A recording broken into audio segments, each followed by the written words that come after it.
Qu'est-ce que la communication bienveillante et pourquoi de plus en plus de personnes en parlent? Si tu as déjà entendu parler de communication bienveillante ou de communication non violente, mais que le sujet reste un peu flou, il est possible que tu aimerais avoir plus de clarté sur le sujet pour te faire ton propre avis et bien comprendre les bénéfices que cette pratique peut t'apporter. Il y a de fortes chances pour que cette vidéo te permette de comprendre le cœur de la communication bienveillante. Si ça te tente, c'est parti pour nos explorations.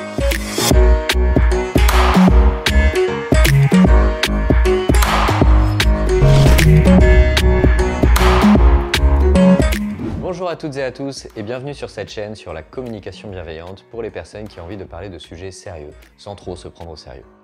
Moi c'est Maxime, je propose des stages et des formations sur la communication bienveillante et aujourd'hui, je vais présenter ma vision de cet art de vivre. J'ai à cœur que tu comprennes clairement le point central sur lequel on se focalise en communication bienveillante. Je vais commencer par présenter un raisonnement qui nous permettra de comprendre pourquoi la communication bienveillante est-elle si pertinente. À l'intérieur de ce raisonnement, on s'arrêtera sur une question clé qui est « Comment fait-on pour avoir des émotions agréables ?» Ou plus largement, d'où viennent nos émotions? Pour répondre à cette question clé, on va se plonger dans une démonstration simple à comprendre pour que la réponse apparaisse comme une évidence. Ensuite, je vais donner quelques exemples pour illustrer ce qu'on aura vu ensemble et poser du concret sur le concept. Alors je t'invite vraiment à rester jusqu'à la fin de cette vidéo parce que c'est là que tu te diras peut-être « Ah, là, c'est clair !» Et pour finir, je parlerai des possibilités pour aller plus loin sur le sujet. Allez, on commence avec notre raisonnement. Pourquoi la communication bienveillante est-elle si pertinente? Qu'est-ce qui rend cet art de vivre aussi pertinent? Pour répondre à cette question, on va commencer par se demander qu'est-ce qu'on cherche à vivre à chaque instant?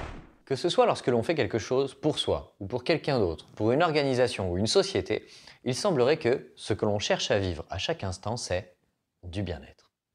Et la réponse serait aussi simple que ça. Pouf, du bien-être.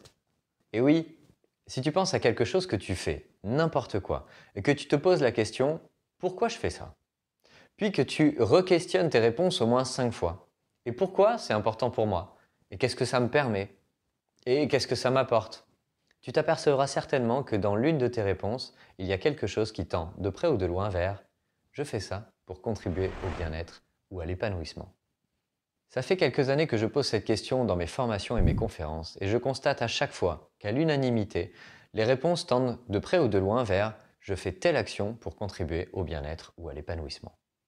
Alors j'aimerais prendre du temps pour présenter le bien fondé de cette réponse, mais ça n'est pas l'objet de cette vidéo. Je nous propose donc de partir de l'idée que ce que l'on cherche à vivre à chaque instant, c'est du bien-être.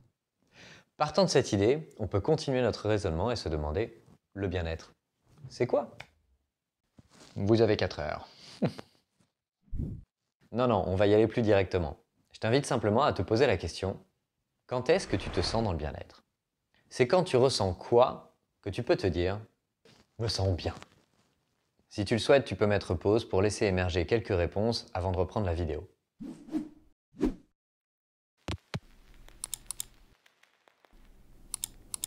Voici le genre de réponses que je récolte régulièrement. Je sais que je me sens dans le bien-être quand je me sens apaisé, quand c'est léger à l'intérieur. Moi, c'est quand je me sens joyeux, quand je me sens calme, aligné, centré. Oh, pour moi, c'est quand ça pétille à l'intérieur. Apaisé, léger, joyeux, calme, centré, aligné. C'est quoi tout ça? Est-ce que ce ne serait pas tout simplement un ensemble d'émotions agréables? Et est-ce que ce ne serait pas ça le bien-être? Est-ce que ce ne serait pas tout simplement un ensemble d'émotions agréables? Nous avons vu que ce que nous cherchons à vivre à chaque instant, c'est du bien-être. Pour vivre du bien-être, nous avons besoin de ressentir des émotions agréables. La question qui suit et qui sera la dernière question, qui va nous permettre de mettre en lumière ce qui est au cœur de la communication bienveillante, c'est comment fait-on pour avoir des émotions agréables? Ou plus largement, d'où viennent nos émotions? Là, on commence à rentrer dans le vif du sujet. Pour répondre à cette question clé, on va plonger dans notre démonstration. Je vais présenter une situation et on va s'intéresser aux réactions que cette situation peut provoquer. Je t'invite à imaginer que tu as rendez-vous avec un ami à 18 h. Il est 17 h 45, tu reçois un message sur lequel il est écrit « Salut, désolé, je ne pourrai pas être à notre rendez-vous. À bientôt, bonne soirée. » Comment tu te sens? Je t'invite à mettre pause et à essayer de laisser émerger un ou deux sentiments avant de reprendre la vidéo.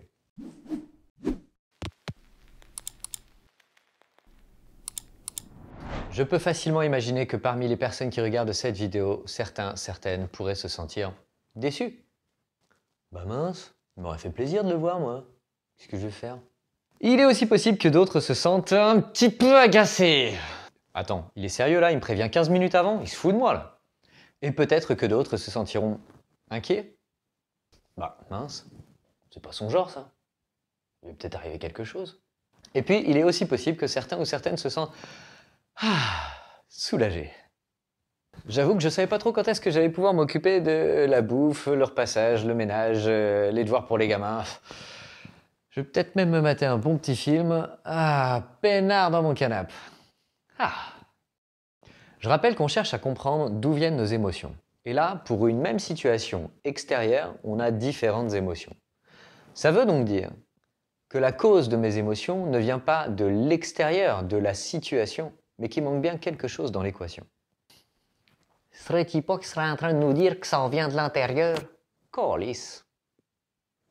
Effectivement, il y a bien une donnée manquante qui semblerait se trouver à l'intérieur. Pour la rencontrer, tu peux te poser la question « Pourquoi je me sens comme ça ?» Ou plus précisément, qu'est-ce qui est important pour moi qui fait que je me sens comme ça? Si tu le souhaites, tu peux mettre pause pour répondre à la question.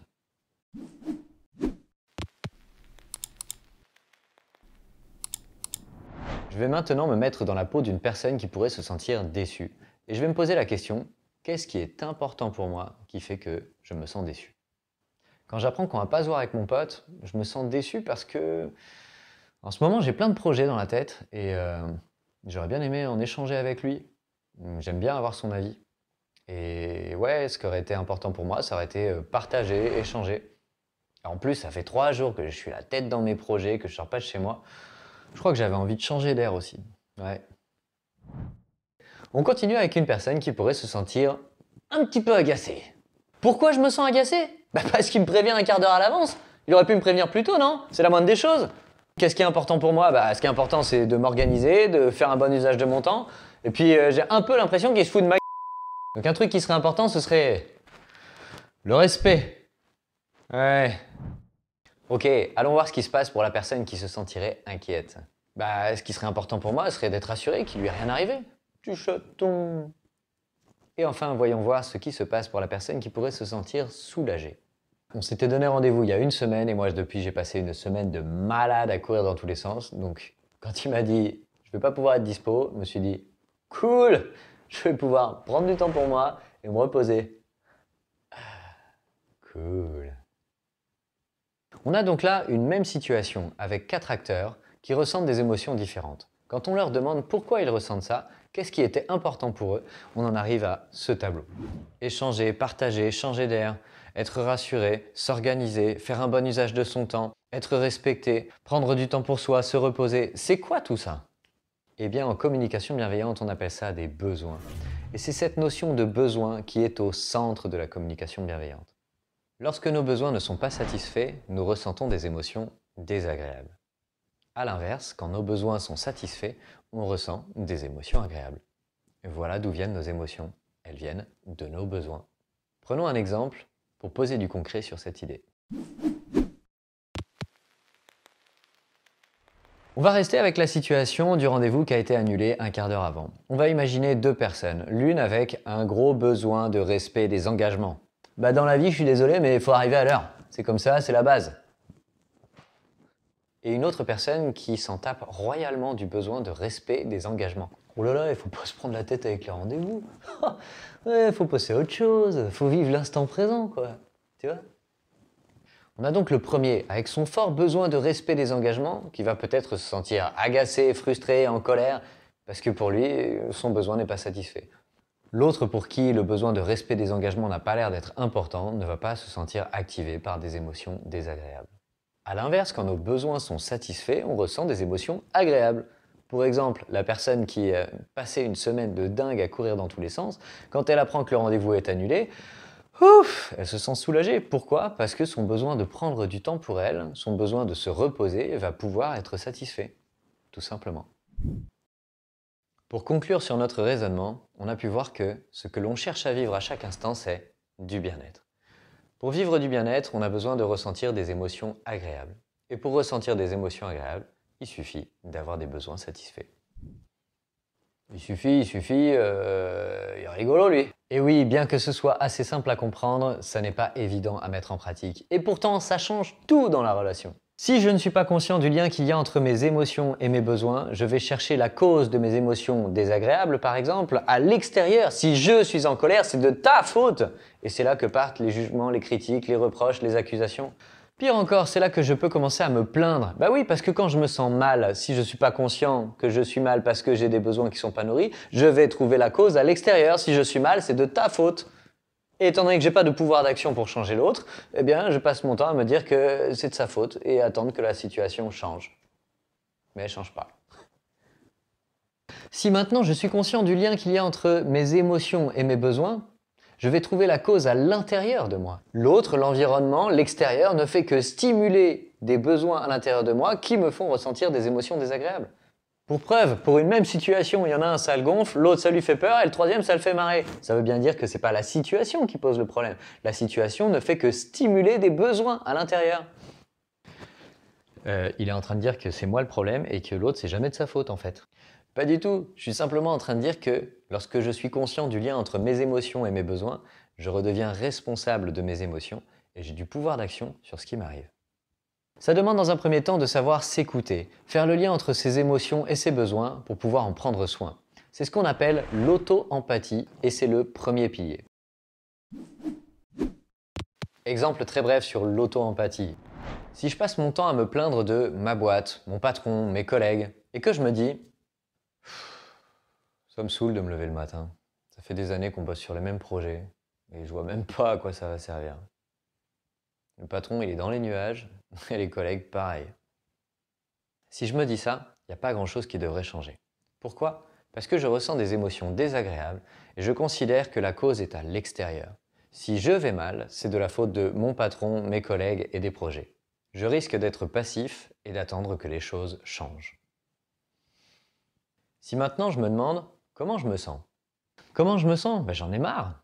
J'en ai ras-le-bol en fait. Enfin, je sais pas, en fait, je suis paumé. Je suis presque même désespéré, je crois. Je sais pas comment faire. J'aimerais que ça change. Oui, en fait, j'aurais besoin de changement. J'aimerais me sentir utile. J'aimerais faire des choses qui aient du sens. C'est ça. En fait, j'aurais besoin de sens. Carrément. C'est à force de côtoyer ce besoin de sens que je vais mettre du sens dans ma vie. Alors, je peux changer de boulot, mais c'est pas la seule solution. Je peux aussi garder ce travail qui m'ennuie et mettre du sens dans mes soirées, mes week-ends, en offrant mon temps libre à une association bénévole par exemple. Et puis, dans le même environnement, dans le même boulot, je peux aussi proposer des nouveaux projets qui vont me faire sens à mes yeux. Bref, il y a plus de chances pour que ça change. Pourquoi ? Parce que je ressens des émotions désagréables et que je considère que la cause est à l'intérieur. Si je vais mal, c'est parce que j'ai un besoin qui voudrait vraiment que je lui porte de l'attention. J'ai vraiment besoin de remettre du sens dans ma vie. De cette manière, je redeviens actif, je me reconnecte à mes élans, mes motivations, et c'est ça qui va me donner l'envie d'opérer mon changement. Venons-en maintenant au deuxième pilier, l'expression authentique, la communication. J'ai conscience que si j'ai des émotions désagréables, ça n'est pas forcément de ta faute, mais c'est parce que j'ai des besoins qui sont super importants pour moi et ils ne sont pas satisfaits. Je peux donc transformer le jugement, le reproche, l'accusation, la critique, la colère, l'envie de changer l'autre pour qu'il arrête de m'emmerder vers une relation où j'exprime ce qui se vit en moi et je comprends ce qui se vit en toi pour qu'on puisse tendre vers de la coopération.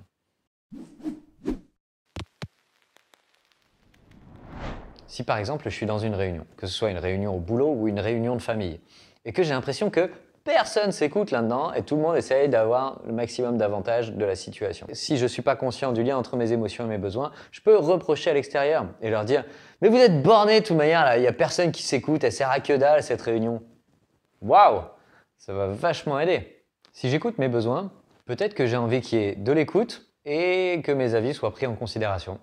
Ça fait quoi si je m'exprime depuis cet espace, au niveau de mes besoins, de ce que j'aurais envie de vivre, plutôt que de cet espace dans lequel il peut y avoir des jugements, des reproches ? Je pourrais tout simplement dire Et ça vous dirait qu'on s'écoute et qu'on ait de la considération pour les avis de chacun? Je dis pas que c'est magique, mais il y a plus de chances pour que les personnes restent dans l'ouverture et que du coup on puisse créer du lien, ce qui va nous permettre d'aller vers de la coopération. Et c'est ça que l'on cherche à vivre.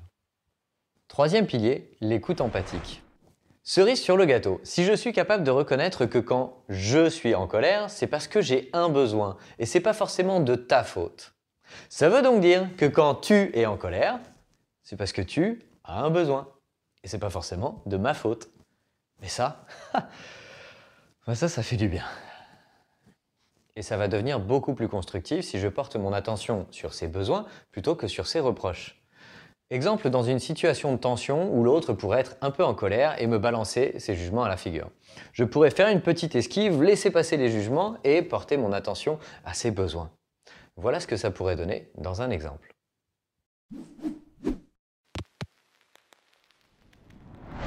Exemple très rapide, si l'autre me dit « Non mais Max, là t'es vraiment égoïste, là tu penses qu'à toi en fait ». Comment il se sent? Il n'a pas l'air d'être triste là, il est plutôt agacé. De quoi il a besoin? Peut-être de considération. Et je pourrais du coup lui suggérer « Est-ce que ça te saoule parce que tu aimerais que je prenne plus en compte tes préférences ?» Étant donné que je porte mon attention à ce qu'il vit, il y a plus de chances pour qu'il s'apaise. Si à l'inverse je lui avais dit « Mais c'est pas moi qui suis borné, c'est toi, attends, tu penses qu'à toi aussi », à mon avis, ça ne nous aurait pas aidé. Et puis, je ne peux pas parler d'empathie sans parler de connexion. L'empathie va me permettre de rejoindre l'autre, de me connecter à ce qu'il vit, de créer du lien grâce à une qualité de présence et d'attention à l'autre. C'est ce qui va permettre à celui ou celle qui reçoit cette empathie de se sentir en confiance, d'oser exprimer son ressenti et d'avoir de la clarté sur ses besoins, avec bien souvent du soulagement à la clé. Cette écoute empathique permet vraiment de transformer la qualité de nos relations. Que ce soit en famille, en couple ou entre amis, l'empathie permet de bien se comprendre et de créer des liens solides. Dans le monde du travail, des études très poussées montrent que l'empathie est au cœur du management de demain. Ça permet d'oser s'exprimer, d'être créatif, ça renforce les liens, ça permet plus de coopération. Je serais ravi de parler d'empathie pendant des heures, mais je crois que ce n'est pas l'objet de cette vidéo. Maintenant qu'on a vu les 3 piliers de la communication bienveillante, si on faisait le point sur tout ce qu'on vient de se dire.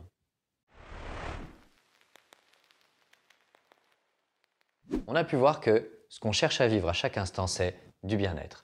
On ressent ce bien-être quand nos besoins sont satisfaits. C'est ça qui rend la communication bienveillante aussi pertinente. C'est parce que cette pratique est focalisée sur ce qu'on cherche à vivre à chaque instant et qu'elle apporte une clé qui est simple à comprendre et très palpable. Cette notion de besoin est accessible à tous et on peut facilement ressentir les bénéfices de cet art de vivre dans notre quotidien. Et pour autant, tu perçois peut-être qu'entre la théorie et la pratique, il y a un monde. On dit souvent que la communication bienveillante, ça ne s'explique pas, ça se vit. Si tu as envie de vivre l'expérience, de découvrir et pratiquer la communication bienveillante, il existe plein de possibilités. On en parle tout de suite. Si tu souhaites simplement lire un livre sur le sujet, je recommande souvent le livre de Marshall Rosenberg, Les mots sont des fenêtres ou bien ce sont des murs, ou le livre de Thomas Dansbourg, Cessez d'être gentil, soyez vrai. Parfait pour démarrer. Si maintenant tu souhaites pratiquer, je te recommande vivement de faire un stage ou une formation. Il en existe partout en France, tu les trouveras sur le site cnvformation.fr. Pour ma part, je propose des formations et des stages essentiellement près de Tours. J'ai plusieurs formats, il y a le format stage en immersion sur plusieurs jours en pension complète, il y a les formations en cours du soir et j'ai des formations professionnelles qui sont finançables par les OPCO. Tu trouveras toutes les infos sur mon site marchetesparoles.com et je précise les liens de mes stages et formations dans la description. J'espère que cette vidéo t'a permis de bien comprendre de quoi il s'agit quand on parle de communication bienveillante. Si c'est le cas et que tu considères que ça pourrait être utile pour d'autres personnes, je t'invite à liker la vidéo. C'est un petit geste pour toi et ça permet de la rendre davantage visible sur le net. Et c'est aussi ce qui me motive, moi, à proposer de nouvelles vidéos sur des sujets précis de la communication bienveillante. N'hésite pas à me dire dans les commentaires s'il y a des sujets que tu aimerais que je traite ou si tu as des questions. Et si tu souhaites te tenir informé de la sortie de mes prochaines vidéos, tu peux aussi t'abonner. Merci d'avoir suivi cette vidéo jusqu'ici et à bientôt pour de prochaines explorations.